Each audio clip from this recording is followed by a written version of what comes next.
contracts is my husband, and he's still in construction. And so one of the bigger advocates for getting he's been wanting specs in Document Crunch pretty much since I started. And so he's excited because his wish came true too. And then also one of our biggest internal advocates is this other guy, Matt. So he's also been wanting this for a while. So I'll hand it over to Matt to introduce himself. Yeah, I spent a lot of time harassing you about when's our specs tool going to be live. So I'm glad here we are. Look at us. Well, cool. So yeah, I'm Matt Coakley. So I'm a strategic enterprise account executive. I've been at Document Crunch for about a year and a half, and I don't have the deep construction experience like Megan, but so I've just been in construction tech for quite a while. So I came over from Autodesk, where I was there for probably 5 years or so.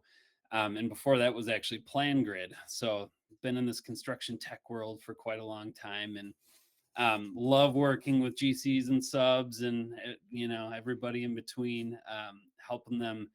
And gosh, this ride at Document Crunch has been just so fun and phenomenal. And I'm really, really jazzed about our specs tool and what we're going to dive into today. So I'll let you get to it, Megan. Yeah. So, as a heads up, if you have any questions that we don't hit on enough or whatever the case may be, feel free to drop a question in the chat and we will get to you. And if we don't get to you, we will follow up, I promise. So, one of the reasons I came to Document Crunch was I was really aligned with the problems that Document Crunch was trying to solve early on, which is, speeding up reviews and bringing a consistency to the review process for contracts. And what Josh unveiled, I think it was a couple months ago now, was a really exciting vision for zero disputes and stronger relationships. And what is so powerful about zero disputes is it's something that is really draining on our industry, but also really not just draining, but also is our industry is so foundational to relationship. It's such a relationship driven industry, and disputes can crumble 10 years, 20 years of great relationships.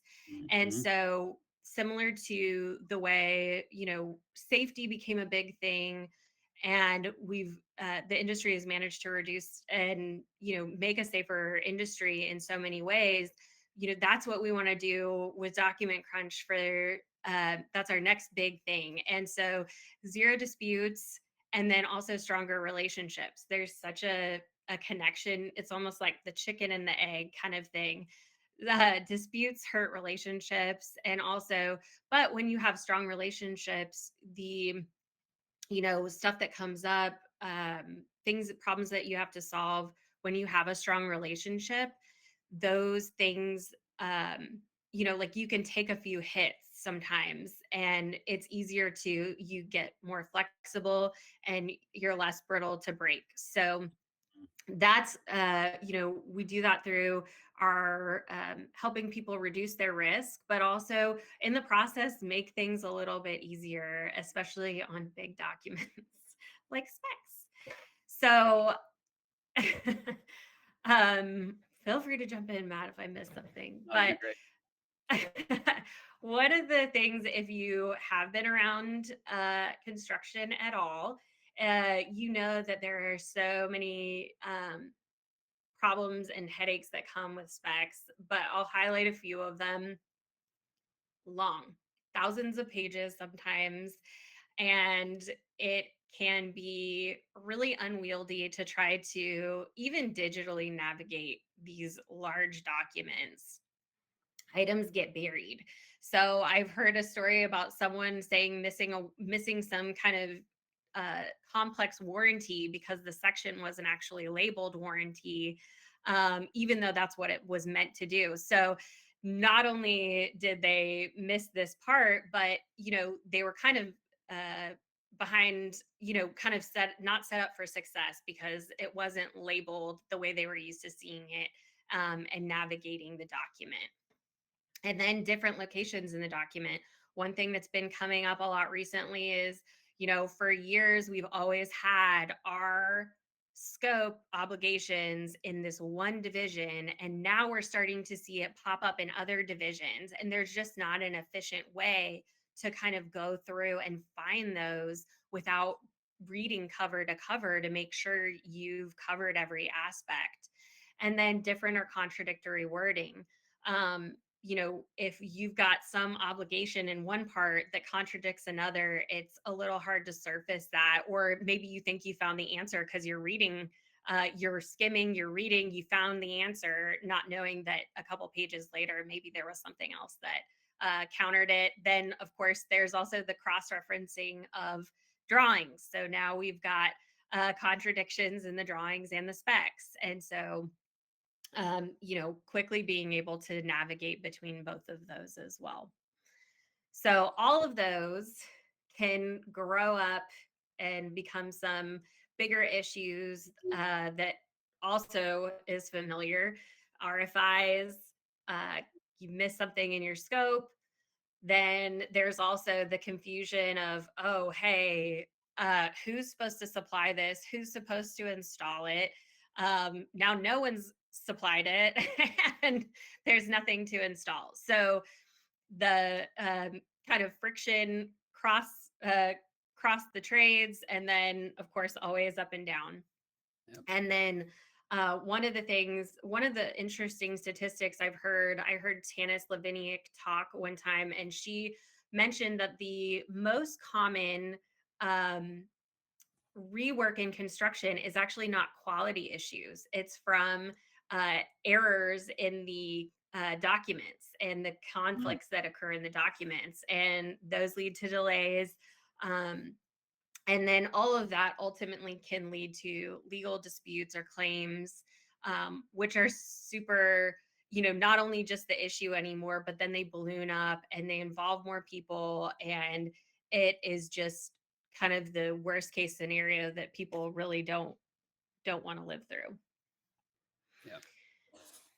So just a little bit, um, there's an Arcadis 2025 construction disputes report, and that is they do these disputes report every year, and it's interesting if you enjoy looking at trends, seeing how they've evolved over the years and what's kind of a big topic in the industry and what comes of it. And as of their report this year, $60.1 million is the average dispute value, which when you think about it, how many people, because you find one issue and then you're pulling in all the other trades and then the GC and then the insurers. So all those parties that come together for one thing and then it balloons out really quickly, and 60% plus of disputes cite specs as the root cause. Then for one and two tied, causes for disputes are errors in the contract documents and the failure to understand or comply with the contract documents. And so that's a fun little tidbit, is that, when we talk about um, how do we mitigate risk, how do we reduce our risk for disputes? Well, contract and specification reviews, knowing what your documents say, you've communicated it, but you can't do that if you don't um, have the familiarity with all your obligations for that project, or you take for granted the obligations from other projects you've done with the same customer and carry that assumption over. So little trip ups there. But ultimately, I am excited to turn it over to Matt and have him kind of show and walk through some common scenarios and how not just to reduce risk, which is super important and contribute to zero disputes, but also hopefully make it a little bit easier in the process. Oh my gosh. Yeah. Save time along the way. But yeah, those statistics you're showing get me very excited about how we can impact the industry. That's really fun. Um, all right. Let me share my screen. Sure it's the right one. Looks good. All right. Okay, cool. Good to go. So, all right. So yeah, I'm gonna walk through a few different examples of how Document Crunch can be utilized. And one of the parts I just love about this whole concept of specs and all these other documents is just that we're bringing value to everyone across like the life cycle of a construction project, which is really cool for me. um, because I'm talking to the people working on the bids and the estimators and the project managers and executives and engineers. I can bring value to everybody across the spectrum, and I'll show you some examples of that as we kind of go along. So I like to kind of think about like different personas or examples. We'll use Kara as my example. So I'm gonna call it Kara as one of my friends and coworkers here. So we're calling her a business development lead, right? And her job is coordinating an RFP that they're working on for a big public works project, right? And we only have 2 days to do it before the go no go decision. Scary, right? That's pretty much impossible for most companies to try to pull something like this off. So what Kara is able to do is run a crunch of this document. So we got 1,000-page project manual that has the RFP and the contract and the specs. All of it's in here. And what we're going to do first is she's going to apply some different checklists against this document. So as you can see, I've run 3 different checklists that all accomplish different things for us. The prime contract lump sum, so that's the actual contractual language, that the lawyers would want to get, into to see, what's the risk profile we're dealing with here. The RFP, so what are the core pieces we need for that go no go and to put together a good proposal. And then lastly, it's the actual specifications review. So we have all 3 of these different things. And I've run all 3 of these. They're all full of different questions and different things that can, that the AI is just working on and building out for us, right? And all of these different things are just done for us. The AI does all the work. It just surfaces up and puts it, into our lap so we can get to work. And now I, as the person kind of managing this whole RFP process, can assign some work out to different people. So I'm gonna, okay, the prime contract, I'm gonna assign this to, my lawyer, Megan here, and the pre-con manager, right, is going to be looking at the specs. So that's Brent. I'm going to assign that to Brent. And then the director of operations is going to, which is Nancy, she's going to be in charge of that RFP. Now, each one of those people just got an email from me saying Matt just assigned you, a task. If they go up into here in the notifications, they're going to see the notification of that. And on their homepage, they're going to have that in their like tasks of things to do. So it's a really easy way to all work together on this. And now when I can go into one of these, so this is Nancy's checklist that she's going to be working through. All of her questions are basically already answered, right? Bid alternatives, allowances or contingencies, answers all the questions. Now, as people are working through these checklists, they can, obviously review it. They can put their notes in, what they think about it. And then you can interact and work on things together. So if Megan has something, or if I want to call something out to Megan because it's, might impact the legal ramifications of whatever we're dealing with, I can tag Megan and say, just, hey, look at this, right? Whatever it might be. It allows for that really collaborative environment.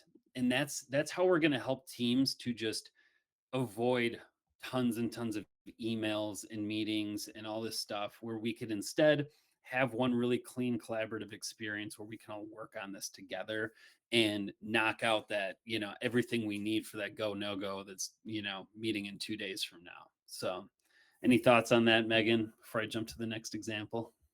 Yeah, I think it's one of the benefits of using something purpose built is that we in when you think about like all the work that happens around even looking at a contract or an RFP, it's never just I need to find the information from the RFP. Well, now I need to get all the different stakeholders in and instead of the person who hit reply instead of reply all on an email chain, and now we got to loop them back in. So all that information that kind of gets scattered and through all these different other places, and this is a way of bringing all the like herding all the cats into a single source of truth. Yeah, I love that. Oh, do want to point out to everyone in the call, we do have a Q&A. So as we go through here, if you have questions, throw it in there. We'll try to get to them at the end, and if we don't have time, we'll make sure to circle back with you for answers on whatever questions we haven't gotten to. All right, so let's do another example. So now I'm Marcus at Erickson Electrical Contractors, and I am, I'm the electrical estimator, right? As an electrical estimator, um, I've been around a long time. I've seen a lot of things. I know what's burned me in the past, things that have been buried in a spec that got missed. I don't want to, it's okay to make mistakes, but I don't want to make the mistake another time. I want to make sure we catch that in the future. And so what he's done, Marcus, is he's created with Document Crunch a custom checklist just for him and his company of this is our new standard operating procedure of how we want to look at these at these specs. So all the things that are important to him that he wants to pull out of here are all pre-done. So now every time someone at Erickson Electrical Contractors goes to review a spec, they're all following the same path and we're setting it up to look for those things that have burned them in the past to make sure that they don't get caught with those again. So, some I guess examples from Marcus's custom checklist here is let's look at the support and service agreements.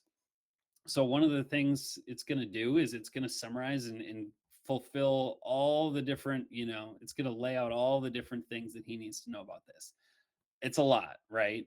But this is all going to help just surface and make it easy for him to figure out like what are some potential gotchas or things that I really want to be aware of as we start to work on this project. So an easy example is the lighting control devices. So the support is 2 years beginning at substantial completion. So 2 years of software support and upgrades after completion, that's an ongoing contract that they want to price, right? So that's it, and they have to come back for upgrades as you look at some of the language in here. So as Marcus is looking at this, he's gonna go, well, that's $4,000 a year right there. Like that's something that we want to make sure we're catching and pricing out appropriately as we're working through these specifications, right? All right, let's look at post-construction adjustments, right? That's another one that it's super important, right? So we're talking about um, a couple different things that are important. So after construction's done, what are the things we need to come back to and deal with, right? So there's a couple things. Number of site visits. So they need to do 2 site visits to the project afterwards. These site visits have to be outside of normal hours and during the darkness. So as you think about that, right now, all of a sudden he's going, okay, 2 callbacks after completion, and they have to be after hours. So now we're talking about overtime for the electrician plus travel. That's probably another $3,000 in post completion costs. So that's really good to know. But also it's nice to go, okay, well, at least it's capped. It's up to 2 visits. So at least we know that like there's not this never ending number of visits that they're going to keep calling us back for. Which is important because Marcus in the past had a finicky owner who called him back out once a month for a year and it cost him thousands and thousands of dollars, right?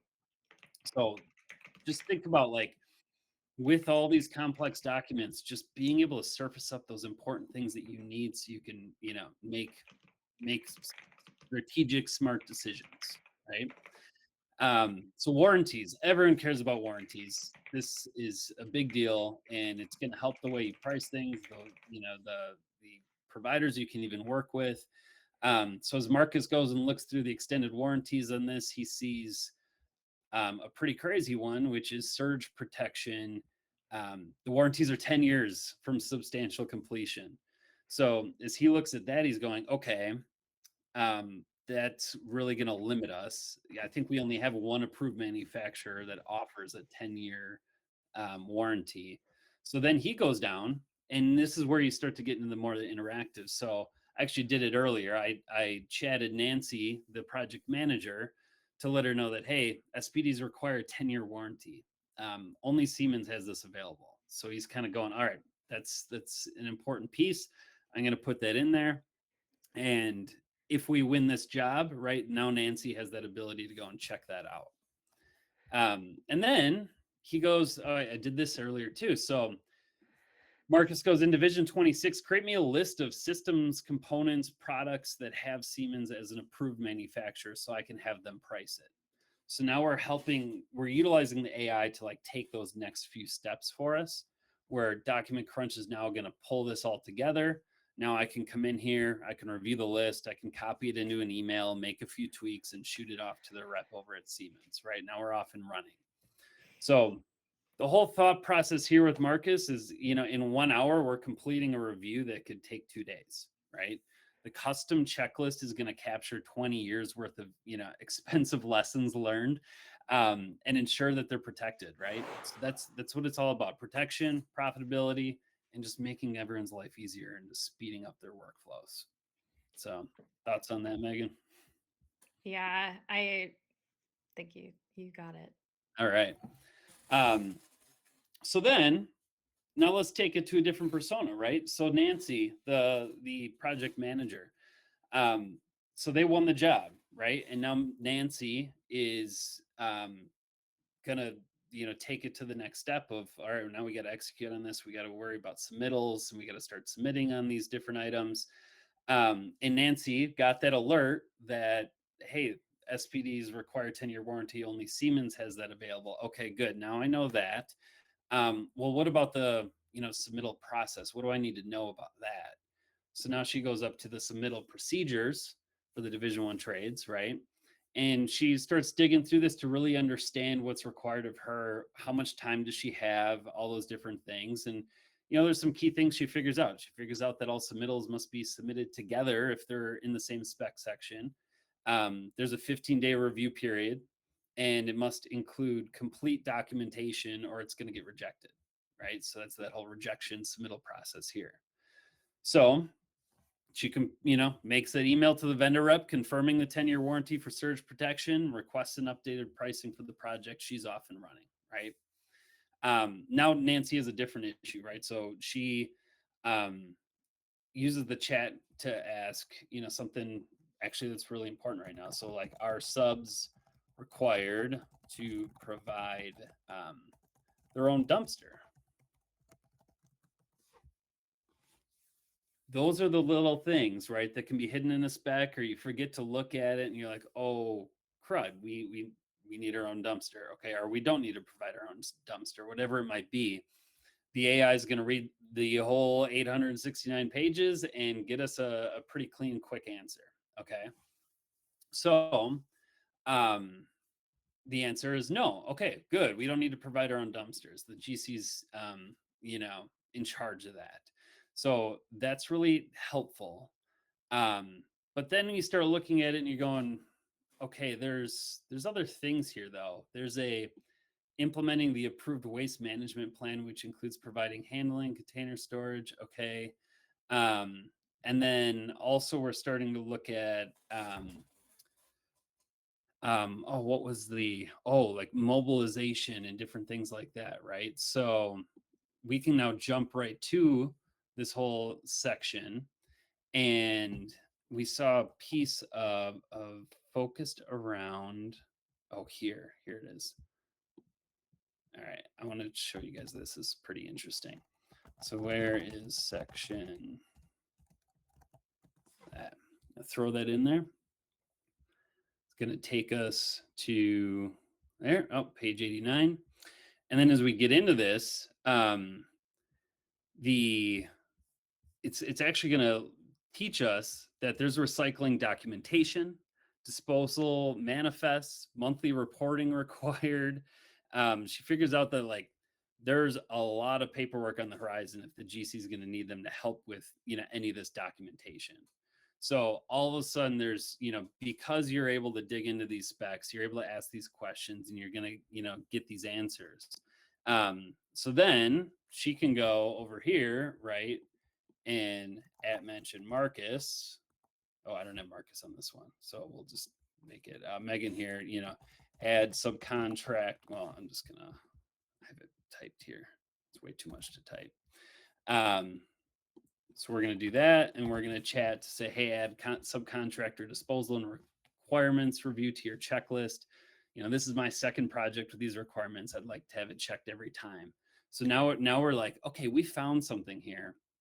We found that these types of things are potentially going to really cost us. And now we can actually go back and we're going to build it into our checklist every time. Right. So that now we can create that and build that into our standard operating procedures. So, I mean, those are some examples, right? At the end of the day, what we're doing here is we're taking something really, really big and complex and we're trying to simplify it and make it easy for you to find what you need to get your job done quicker. Um, I was actually on a meeting earlier this week with a contractor who was telling me about a soil sample report that basically it cost them a lot of money because the type of soil that was at the ground where they had to remove water was they were unable to do it basically, and they ended up having to put all these retaining walls in, and it ended up costing a massive amount of money to fix it. And they realized that if they had fully checked and asked the soil sample report with Document Crunch about that, the Document Crunch would have caught it and would have told them that, by the way, yeah, you're going to need to do something different here. It was like this really big aha moment for them. We're like, crap, this very, very, multiple hundreds of thousands of dollars problem that we just dealt with. If we just put it into Document Crunch and had that prompt, um, we would not have, made that mistake. And I can guarantee you that guy is going to build that into his standard checklist moving forward. So now every time moving forward that they want to look at the soil sample reports, they're going to make sure they ask that prompt. So that way, they don't make that mistake again. That's what it's all about. So, um, anything you want to add there, Megan, before I kind of start wrapping this up a little bit? No, I think it's great just because I think sometimes if you don't have it written down, or even if you do have it written down and multiple people are working off of it or something like that, and then suddenly, you're going through these manual checklists, or maybe you don't have it codified anywhere, it's Mm, so like you don't see it. And so you forget that that's something you always check for every time. And also another thing that's really happening is a lot of people have a lot of like junior people starting up. And so, a way to be able to provide that knowledge and information to people who are still learning, they don't have your experience. You, like we talked about, like Matt spoke up earlier, is that's so valuable. That's a lot of jobs that I started when we'd go to the contracts, I'd be like, "Oh my gosh, this is a huge deal." And they'd be like, "We do that all the time." And so it's not a big deal. Or then, something that wasn't a big deal to me in another place I worked suddenly is a big deal for that scope. And so just having that clarification and ability to kind of work through that process more and more mm, helps accelerate the learning process too. yeah, absolutely. I love it. It's so fun that, that anyone across the life cycle of a project is going to be able to use this and find a ton of value from it. I just thought of another fun example from the past where I was meeting with this guy up here. I live in Wisconsin, um, and he was telling me the story about how um, the other week he was sitting around a table with three other pre-construction executives. So there's four of them at the table, and they were all sitting there trying their darndest to find what kind of drywall goes in this wall where the tile's going to be. We got to know what kind of drywall is there, for that's going to back the tile. And it took them 25 minutes as a group, all sitting there to figure it out. And then I threw the question into Document Crunch, and 10 seconds later, we had our answer. And it was just one of those moments where he's like, "Holy cow!" I like that's one example of hundreds or thousands of examples that this guy has over the year of just time wasted digging through these complex documents. Control F is only going to get you so far. Like Document Crunch, utilizing our Crunch AI technology is going to help you really quickly just tackle these complex tasks and make your life easier. So yeah, at the end of the day, right? I mean, we saw these three different people, these three scenarios I put out there at different stages of the project, all working on the same spec. They're surfacing risk, they're clarifying responsibilities, they're staying aligned. Um, so yeah, I mean that's what it's all about, right? Your teams are they get guided checklists, that instant Q&A powered with real construction knowledge, and it's giving them insights from bid to build, right? Nothing's going to fall through the cracks. So yeah, I mean that's what we're talking about here. I hope everyone's just super jazzed about and thinking about their own lives and their different experiences that they've dealt with, that maybe this could help create some efficiencies. um, and we do have time, so I'd love to dig into some Q&A if we have questions. Yeah, there's a few questions. I've answered a couple of them, but it will be good in case anybody has the same question. So, do you need to upload specs by section, or can it be a mass upload of the entire spec book that Document Crunch can filter by section? Yeah, so you can throw the whole darn thing in there. That was a big part of Megan's life, was figuring out how to make the AI be able to really understand all the different spec sections, so that way it could really give you perfect, crisp answers. And we've done it, right? So our team is making it really darn simple, where you just throw the whole thing in there. The only limitation is, a size. So if you get like a 5,000 page document, we're probably going to have to break it up a little bit. But we have like a 3,000 page limit. So most things you have, we're going to be able to handle no problem, and throw the whole darn thing in there, and the AI will rip through it for you. Yes. That is one of the feedback we hear, is that it's really nice because you don't have to break up the document and the accuracy is still there. We have a really great development team. Um, so there's also, let's see, can it handle submittals as well? You want to answer that one? Sure. So depending on what the question means, I'm not sure if you mean generating a submittal or comparing a submittal.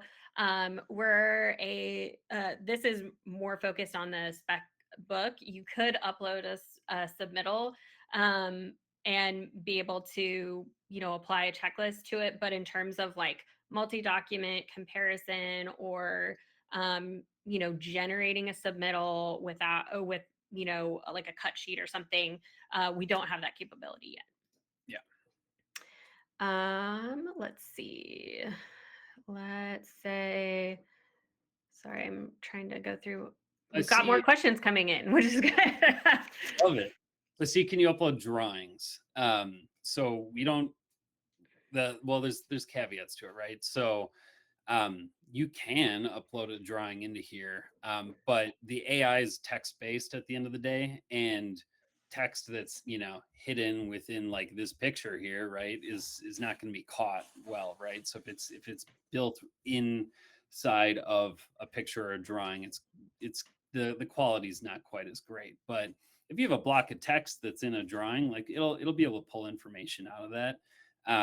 But yeah, we don't have a pure drawing tool today for sure. Is this a subscription? Yes. Yeah. So we do, annual subscriptions with customers based on, number of different factors, right? It's, how many documents you want to upload in a year and all that kind of stuff. So, we can, have people reach out to talk about like what does Document Crunch cost to utilize. Is poll capability planned? And if so, when?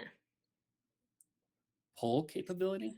Yeah, so I think they mean like, when can we be able to ingest documents from like other platforms, like Ah, with integrations, or maybe like a company SharePoint or something like that. yeah.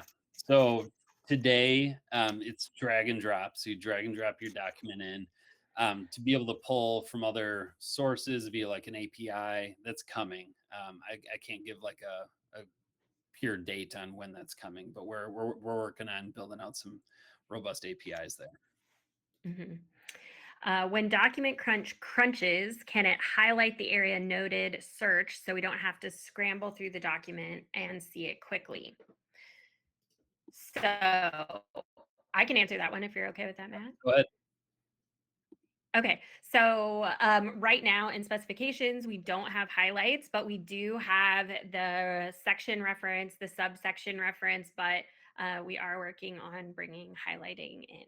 So that is uh, currently being worked on. So, but until then, so you don't have to scramble and like look, scan the entire page. It does give you the references so you can really drill down faster. Yeah. So we got you can go to the page, right? It's going to tell you the section, the subsection, go look at. And we do have, like the control F concept, right? You have that in here too. So if, then to make it even easier, you could search for the specific word within this page and it can take you there as well.